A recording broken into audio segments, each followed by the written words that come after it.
नमस्कार बहनों, परवरिश विद प्रभा सिंह चैनल में आप सबका बहुत बहुत स्वागत है। बहनों, आज के वीडियो में हम जानेंगे बहुत ही जरूरी आदेश के विषय में।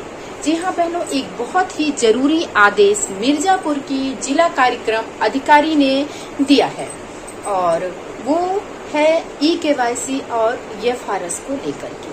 1 जुलाई से एफआरएस और ई-केवाईसी लाभार्थियों की कंपलसरी कर दी जाएगी। अब बिना एफआरएस और ई-केवाईसी के अब आप टीएचआर का वितरण नहीं कर सकते हैं।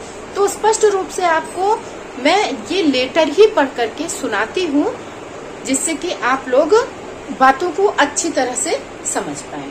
तो चलिए सुनाती हूँ आपको यह लेटर में। कार्यालय जिला कार्यक्रम अधिकारी ICDS मिर्जापुर, ये 10 जून मतलब कि कल ही जारी किया गया है और जिसकी पत्रांक संख्या है 823 और जो समस्त बाल विकास परियोजना अधिकारी जनपद मिर्जापुर के लिए जारी किया गया और जिसका विषय है फेशियल रिकॉग्निशन सिस्टम के माध्यम से टीएचआर आपूर्ति कराने आंगनबाड़ी केंद्रों पर बच्चों की उपस्थिति का अनुश्रवण और पंजीकरण के समय एफआरएस लागू किए जाने के संबंध में।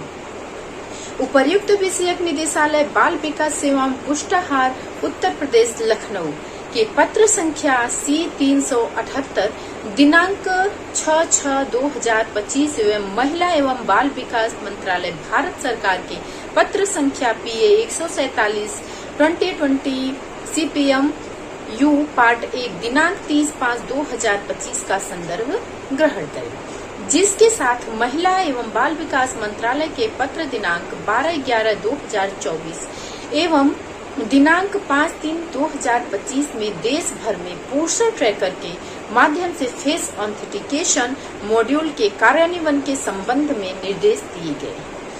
उक्त के क्रम में महिला एवं बाल विकास मंत्रालय भारत सरकार के पत्र दिनांक 30/5/2025 द्वारा निम्न निर्देश दिए गए।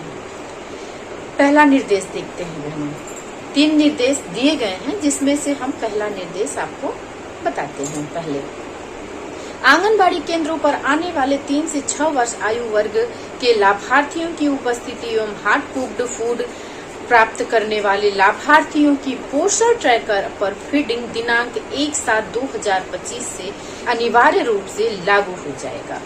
दूसरा देखते हैं, लक्षित लाभार्थियों तथा अनुपूरक पुष्टाहार की आपूर्ति सुनिश्चित करने के लिए यह भी निर्णय लिया गया है कि टीएचआर वितरण के लिए फेशियल रिकॉग्निशन सिस्टम एफआरएस को दिनांक 1 जुलाई 2025 से अनिवार्य कर दिया जाए।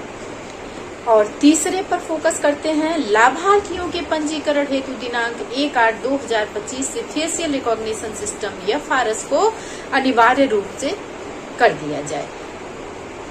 तो अभी आप देख रहे हैं बहनों कि यहाँ पर ये है कि 3 से लेकर के 6 साल तक के बच्चे जो आंगनबाड़ी केंद्र पर आते हैं, उनकी उपस्थिति अब अनिवार्य रूप से आपको लगानी है और उनका HCM भी अनिवार्य रूप से आपको भरना है। क्योंकि अभी तक तो ये होता था कि हम HCM भरते भी थे, नहीं भी भरते थे, उपस्थिति ऑनलाइन लगाते थे, नहीं भी लगाते थे।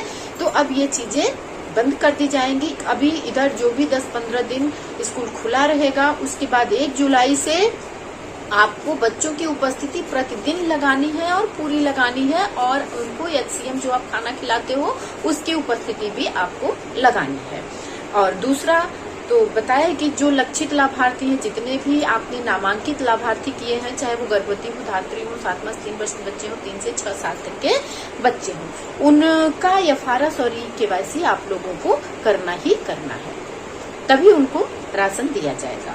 और तीसरा लाभार्थियों के पंजीकरण हेतु है, मतलब कि जब आप नए लाभार्थी का पंजीकरण करोगे तब आपको ई-केवाईसी और एफआरएस करना है। ऐसा नहीं, पहले हम क्या करते थे कि नामांकन कर लेते थे, पोस्टर ट्रैकर में आधार द्वारा फीड कर लेते थे, पर उनका ई-केवाईसी और एफआरएस नहीं करते थे। लेकिन अब आप जब नए लाभार्थी का पंजीकरण करेंगे, चाहे जो भी लाभार्थी हो, किसी भी कैटेगरी के हो, चाहे आपके 7 मास 3 वर्ष के बच्चे हो, 3 से 6 के हो, या गर्भवती हो, या धात्री हो, या किसी भी बच्चे हो, तो उन सबका पंजीकरण करते समय आपको उनकी केवाईसी भी करनी है और उनका एफआरएस भी करना है, मतलब उनका चेहरा प्रमाणीकरण भी करना है। अब आगे पढ़ते हैं।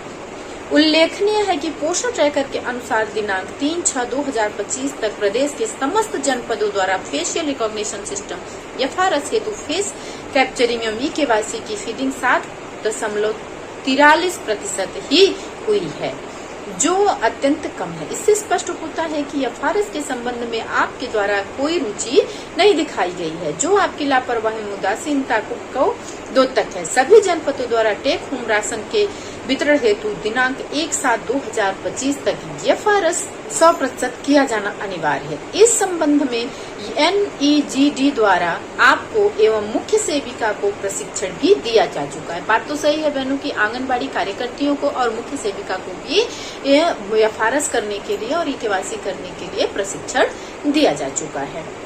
अतः आपको निर्देशित किया जाता है कि पत्र में दिए गए निर्देशों के अनुसार पोषण ट्रैकर पर 100% लाभार्थियों का फेशियल रिकॉग्निशन सिस्टम एफआरएस हेतु फेस कैप्चरिंग एवं ई-केवाईसी तत्काल कराना सुनिश्चित करें। जिन लाभार्थियों का पोषण ट्रैकर पर एफआरएस नहीं किया जाएगा, उन लाभार्थियों को अनुपूरक पुष्टाहार का लाभ प्राप्त नहीं होगा, जिसका उत्तरदायित्व आपका होगा। वाणी वर्मा, जिला कार्यक्रम अधिकारी, मिर्जापुर। ये जो आदेश आया हुआ है भाइयों बहनों, इसे मैंने आप लोगों को पढ़ के सुना दिया है और ये आदेश को अब लागू करना होगा। सभी आंगनबाड़ी बहनों को अपने अपने आंगनबाड़ी केंद्र पर जो भी आपके लाभार्थी हैं, जो भी आपके 7 माह से 3 वर्ष के बच्चे हैं, 3 से 6 के हैं और गर्भवती धात्री हैं, उनका आपको नया पंजीकरण करते समय अब ई-केवाईसी और एफआरएस दोनों करना है।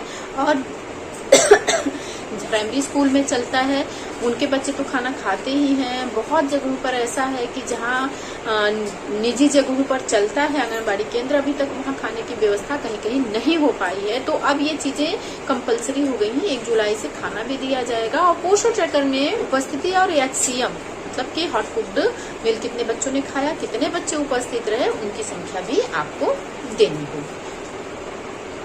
उम्मीद करती हूँ भाई और बहनों की वीडियो की जानकारी आप लोगों को अच्छी लगी होगी। और परवरिश विद प्रभा सिंह चैनल को अगर आपने सब्सक्राइब नहीं किया है तो भाई और बहनों चैनल को जरूर सब्सक्राइब कर लीजिएगा, जिससे कि आंगनबाड़ी से संबंधित, पोषण ट्रैकर से संबंधित कोई भी समाचार, कोई भी अपडेट आप लोगों तक सबसे पहले पहुंच सके। वीडियो अच्छी लगी हो तो लाइक कीजिएगा। फिर मिलते हैं अगले वीडियो में। नमस्कार भाई।